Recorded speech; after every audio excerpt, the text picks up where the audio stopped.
Sébastien Blanco, bonjour. Bonjour Thierry.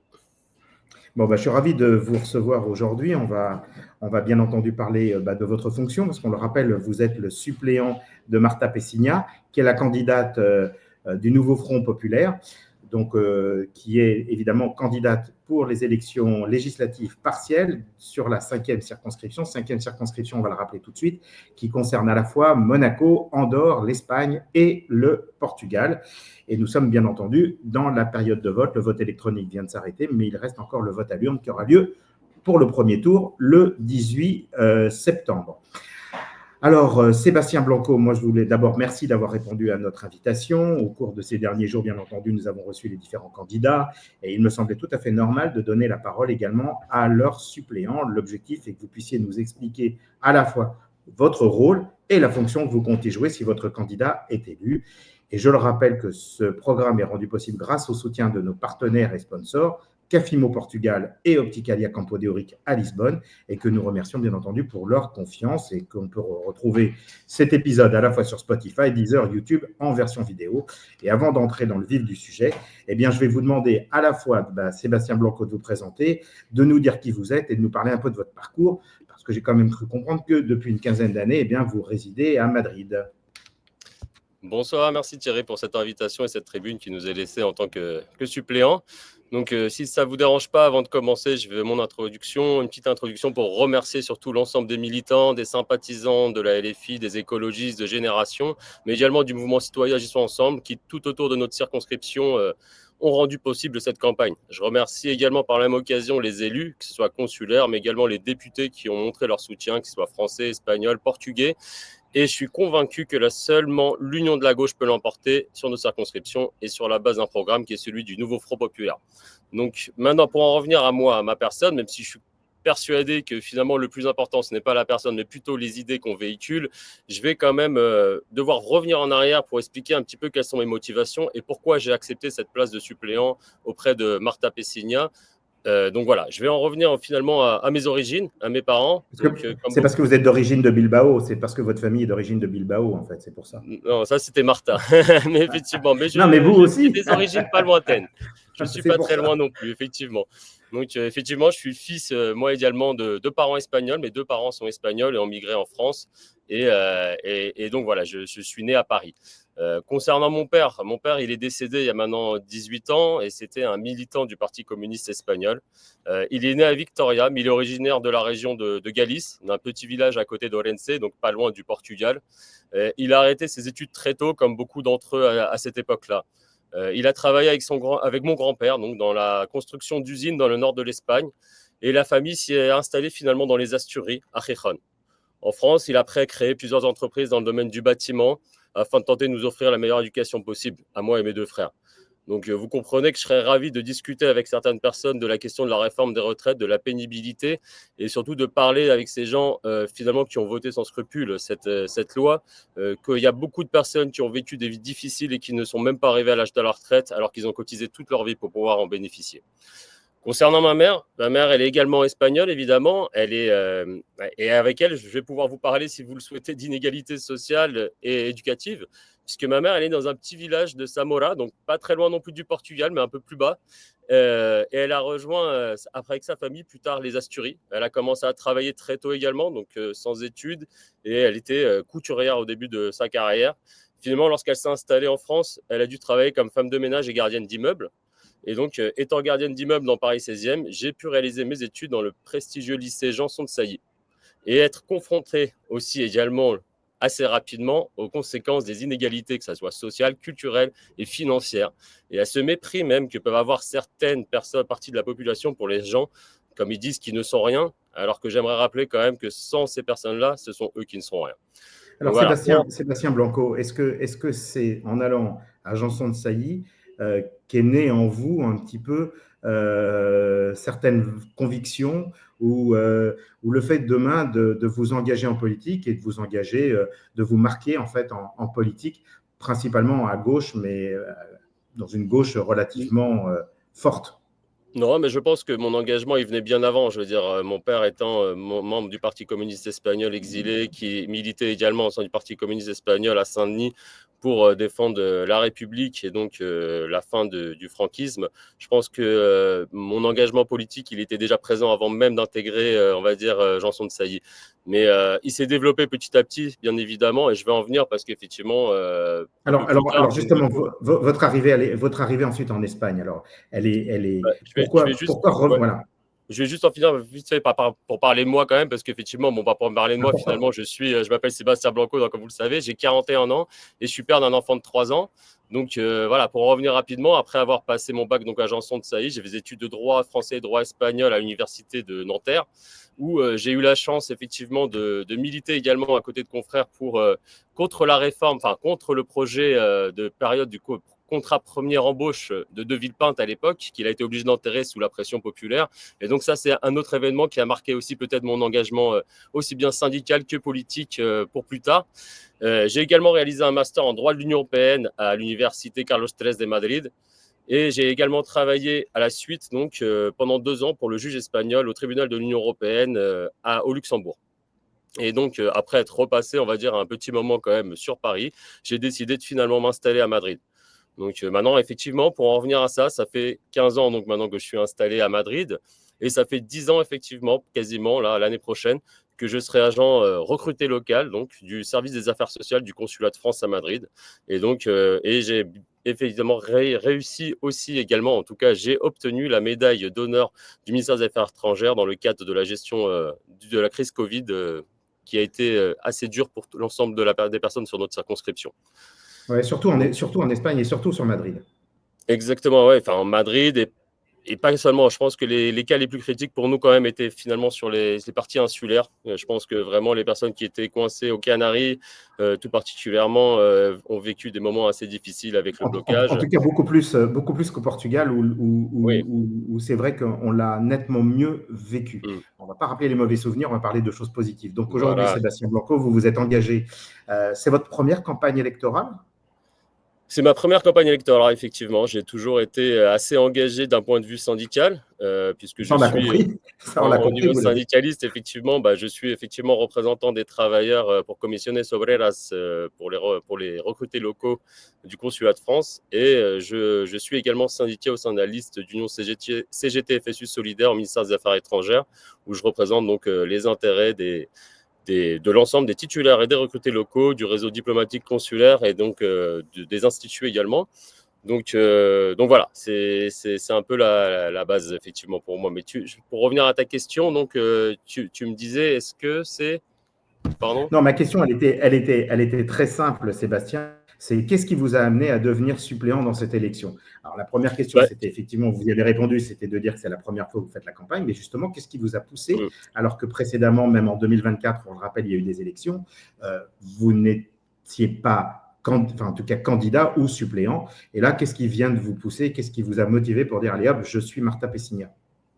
L'année dernière, comme vous le savez, donc c'est vrai que tout s'est fait un peu dans la précipitation, avec des accords NFP qui ont été réalisés assez rapidement dans l'urgence suite aux résultats des européennes et finalement la décision de Macron de dissoudre l'Assemblée. Donc je pense que finalement la circonscription qui était fléchée ici, LFI, la LFI a décidé finalement d'envoyer un candidat qui s'appelait Maxime Da Silva et donc qui a fait campagne. Nous respectons également le fait que la suppléante devait être réalisée par une femme, et donc du coup, je n'avais pas lieu d'être ni candidat ni suppléant à ce moment-là. Mais effectivement, la question s'était posée en amont, effectivement, en interne, voir si je pouvais l'être l'un des candidats. Finalement, je ne l'ai pas été. La campagne s'est réalisée, et aujourd'hui, effectivement, dans le même cadre, donc puisqu'il s'agit d'élections législatives partielles, Martha m'a contacté pour me demander si j'acceptais ce rôle de suppléant, et j'ai bien entendu accepté, puisque je pense que c'est de notre devoir, en tout cas, vu ce qui se passe actuellement en France, mais également à l'étranger, hein, malheureusement au niveau international également, d'être tous mobilisés, tous engagés. Et donc je pense que plus que jamais, il faut qu'on défende ce programme du nouveau Front populaire et l'union de la gauche. Donc je pense que vous le savez aussi que pendant l'année dernière, les syndicats, beaucoup de candidatures syndicales finalement ont intégré les candidatures du NFP. Et donc, on va dire que mon background, on va dire en tout cas mon bagage syndical est venu aider, on va dire, je pense, ou en tout cas, je l'espère, la candidature également de Marta Pessina, au-delà de mes activités au sein des affaires sociales, qui permettent, on va dire, d'avoir une visibilité sur effectivement les problématiques des Français de l'étranger, des plus précaires, des personnes qui ont des difficultés aussi bien pour les inscriptions au lycée français, pour en faire une école mixte et inclusive comme on le souhaiterait, enfin toutes les problématiques qu'on a pu développer au cours de cette période. Mais si j'ai bien compris de tes précédents entretiens, je pense que notre but, c'est pas forcément de rentrer dans le débat politique ou du, ou du Voilà, c'est programme. Donc du coup, exactement ça. voilà, je vais m'en arrêter là et tu me couperas si besoin. C'est exactement ça, Sébastien. En fait, la logique, c'est que le suppléant parle plus, évidemment, d'abord de lui-même, parce qu'il est important que les gens le savent, puissent mieux connaître les candidats. Les candidats sont déjà présentés. Le suppléant, évidemment, au moins savoir déjà qui il est, ce qu'il fait. Donc là, je crois qu'on a un bon résumé, en tout cas, sur la personne, sur ses valeurs, sur ses convictions, et qu'est-ce qui l'a amené, évidemment, à le pousser à s'engager en politique. Et maintenant, surtout, parler du rôle du suppléant, parce que ça, c'est quand même le point le plus important. Donc, moi, le programme, il est défendu à la fois par le candidat, mais il est défendu aussi quand on dépend d'un parti, par le parti lui-même, en tout cas par la ligne qu'il donne. Et donc là, moi, ma question, c'est, Sébastien Blanco, selon vous, quel doit être le rôle d'un suppléant dans le travail parlementaire et au service des Français de l'étranger? En tant que suppléant, déjà, c'est une question de toute façon qu'on va porter bien évidemment avec Martha lorsque les résultats tomberont. Mais de toute façon, effectivement, moi, comme je sais, je serai prêt évidemment si nécessaire, puisque le rôle de suppléant, finalement, comme on dit, c'est suppléer. Donc, si jamais il arrivait un impondérable, effectivement, je serais prêt à prendre la place laissée par Martha à ce moment-là. Mais en attendant, moi, je pense que mon rôle de suppléant, surtout avec ma connaissance du réseau localement, et des problématiques des Français de l'étranger en Espagne, où ça fait quand même plus de 15, ça va faire 15 ans que je vis ici, et lui permettront, on va dire, je pense, d'avoir un relais local qui sera beaucoup plus intéressant qu'une présence, en tout cas me concernant, peut-être à Paris. Après, c'est une décision qu'on devra prendre, qu'on parlera entre nous, mais effectivement, en tout cas, l'optique pour l'instant, ça serait que je sois plutôt un lien local pour elle et un relais pour pouvoir la représenter, mais également lui faire remonter les problématiques, parce que c'est quand même le rôle de député aussi, c'est de faire remonter les problématiques des Français de l'étranger, qu'on soit écouté, c'est quand même notre objectif, parce que si on entend, on est un des seuls pays Quel peut-être que à avoir des soit, députés de l'étranger, mais ça serait bien qu'on nous écoute quand même. Donc, voilà, et quelle que soit la tendance politique. Là-dessus, je pense que tout le monde sera d'accord sur ce que vous venez d'exprimer. exactement. Donc, Exactement. Donc voilà. Donc mon rôle, comme je te le disais, je pense que ce serait pour Martha, je pense ma plus-value, on va dire, là où je serais le plus à même de lui apporter du soutien et en tout cas des informations à faire remonter ou en tout cas des projets à soutenir, c'est vraiment mon implantation locale et ma connaissance du terrain. alors, on parle d'implantation locale, Sébastien. Vous êtes principalement basé à Madrid. Votre travail, évidemment, vous occupe une partie de votre temps. Mhm. Comment allez-vous pouvoir jongler un petit peu avec les horaires, les emplois du temps, parce que votre fonction est une fonction importante dans le consulat. Comment vous allez pouvoir, effectivement, est-ce que vous avez pensé que de temps en temps, vous serez amené, dans l'hypothèse où Marta Pessina soit élue députée, parce qu'on sait qu'elle doit naturellement siéger une partie de son temps à Paris, Mhm. qu'il est difficile d'être alors j'allais pas dire en province, mais d'être en circonscription, dans un des pays de la circonscription. Donc, est-ce que vous serez à même de vous déplacer, que ce soit demain au Portugal ou à Monaco ou en Andorre ou en Espagne, aux Canaries ou ailleurs, pour pouvoir représenter sa parole. En tout cas, faire. Ouais, bien entendu. Comment Enfin, vous allez faire? oui, c'est quelque chose qui a été évidemment étudié. Je pense que Ouais. c'est une question d'organisation. On sait qu'on ne va pas se mentir, avec un enfant, une conciliation de la vie personnelle et professionnelle, c'est compliqué. Mais je pense qu'une question d'organisation et aussi, c'est un choix de vie finalement. Je pense que c'est un choix de vie que j'ai fait depuis très tôt. Mon investissement au niveau syndical et au niveau politique qui a toujours été là. J'ai toujours dédié du temps à ces questions-là et j'en dédierai tout le temps parce que finalement, je pense que le politique, ça fait partie de nous et si on n'a pas envie que ça fasse partie de nous, le politique fera partie de vous de toute façon. Donc, de toute façon, il vaut mieux s'impliquer et être présent plutôt que le subir à 200%. Donc, je serai toujours là, et de toute façon, que je sois suppléant, pas suppléant, ou que je sois son relais local ou pas, de toute façon, j'ai toujours été dans l'activité politique et syndicale. Effectivement, ça peut-être qu'il y aura un peu plus d'influence sur mes disponibilités, mais ça, c'est quelque chose qui s'organise et j'ai aucun doute que ça sera réalisé en bonne gestion. De plus, moi, je pense que ce qui est intéressant dans cette candidature, et moi, ce que j'ai beaucoup aimé, c'est que on est conscient qu'on n'est pas parfait sur tous les points. Le but, c'est d'avoir une équipe, c'est de savoir manager et gérer une équipe et d'avoir des gens qui sont spécialistes dans chaque domaine. Je veux dire, c'est ça notre objectif. Et donc, on veut se relayer et aider. Et c'est pour ça qu'on a des conseillers consulaires qui sont à notre appui. C'est pour ça que moi, je suis agent des affaires sociales. On a des gens qui sont de la société civile. On a de tous les profils différents qui nous aident aussi bien, même je le vois aujourd'hui dans notre campagne. On a des gens qui sont peut-être plus amènes avec la communication, d'autres peut-être plus avec la comptabilité. Et ben, c'est ça qui est important, c'est justement de savoir profiter et en tout cas d'avoir les meilleurs éléments partout pour pouvoir être meilleur. C'est ça notre objectif. Et c'est pas d'essayer de dire que nous sommes les meilleurs ou dans tous les points, parce que je pense que personne ne peut tout connaître à tout. Donc, il faut arrêter de vendre cette... Alors, Sébastien Blanco, comment voyez-vous votre rôle dans les 5 ans, dans 5 ans, si votre binôme est élu? Si mon binôme est élu, Ouais, c'est-à-dire que ça parce que sera à l'Assemblée nationale. Je serai son relais, je lui ferai remonter les informations et je serai très heureux de la soutenir dans toutes les alors, démarches. est-ce qu'à terme, vous souhaitez vous-même vous présenter à un mandat électif ou vous resterez dans une logique de soutien et d'accompagnement? J'exclus pas de me présenter, mais je pense que tant D'accord. qu'on a je veux dire, enfin, si on a une candidature qui est solide, comme celle de Martha, et Oui, on n'a pas besoin forcément d'avoir 50 égaux qui sortent. Comme je disais depuis le début, je d'accord. pense que le plus important, c'est les idées devant les personnes. Donc, si Martha a fait le pas, et on sait très bien qu'elle est compétente et qu'elle a toutes les compétences pour assurer ce rôle, eh ben, on est tous derrière Martha. Si demain, il y a un espace et qu'il faut qu'on ait un candidat et qu'on le forme et qu'on reparte de l'attaque, eh ben, on ne laissera pas cet espace, évidemment, puisqu'on considère que l'enjeu est trop élevé. Mais pour l'instant, ce n'est pas d'actualité, donc je n'ai pas envie non plus de vous vendre quelque chose qui ne va pas être possible. Peut-être qu'un jour, je serai candidat, peut-être que je ne le serai pas. On a L'avenir nous compris qu'en dira. tout cas, la valise n'était pas loin. Quel message souhaitez-vous adresser aux électeurs pour qu'ils comprennent l'importance du duo député-suppléant? Pardon, je n'ai pas compris la fin de la question, désolé. Je dis, quel message souhaitez-vous adresser aux électeurs pour qu'ils comprennent l'importance du duo député-suppléant? Les Je deux. pense que c'est important. Je pense que le rôle, effectivement, à part l'accompagner, parce que là, vous avez pu le voir, pour ceux qui ont suivi la campagne, en tout cas, que j'ai essayé d'être un maximum présent sur l'ensemble des déplacements de Martha, dès que, effectivement, mon travail me l'a permis. Et je pense que c'est nécessaire. Je pense qu'on a besoin d'être visible, que les gens nous voient, d'être à leur écoute. Et c'est ça l'objectif, c'est vraiment d'être à l'écoute des gens pour pouvoir relayer tout ça et là, amener justement à l'Assemblée nationale les problématiques des Français de l'étranger. Et donc, mon rôle de suppléant, il est complètement inscrit là-dedans. Je veux dire, moi, je suis là, je suis présent depuis longtemps, je connais les problématiques des Français de l'étranger. Par mon travail, effectivement, je suis amené à voyager, effectivement, également dans l'Espagne, plus particulièrement, évidemment.